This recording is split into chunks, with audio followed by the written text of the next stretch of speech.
10 நிமிஷத்துக்குள்ள chicken biryani mutton biryani செய்ய முடியாது. ஆனால் முட்டை பிரியாணி செய்யலாம்ல. இதுக்காக ஒரு அகலமான பாத்திரத்தில் 2 டேபிள் ஸ்பூன் ரீஃபைண்ட் ஆயிலும் 1 டீஸ்பூன் நெய்யும் பட்டை கிராம்பு ஏலக்காய் பிரிஞ்சி இலை சேர்த்துட்டு லைட்டாக பொரிஞ்சோடனே நீள்வாக்கில் கட் பண்ண 2 பெரிய வெங்காயம் சேர்த்துட்டு 1 டீஸ்பூன் அளவுக்கு இஞ்சி பூண்டு பேஸ்ட்டு இதை லைட்டாக மஞ்சத்தூள் சேர்த்து அரைச்சிருக்கேன்.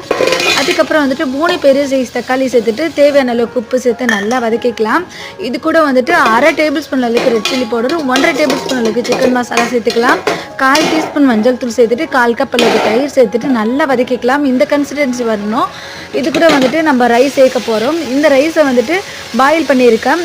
ஒரு 90% அளவுக்கு பாயில் பண்ணியிருக்கேன். பாயில் பண்ணும்போது தண்ணியில் கொஞ்சம் போல் 1 டீஸ்பூனுக்கு குறைவான அளவுக்கு நெய் சேர்த்துட்டு அது கூட 2 கிராம்பு சேர்த்து பாயில் பண்ணியிருக்கேன். 90% வந்து அந்த ரைஸை இது கூட சேர்த்துக்கலாம்.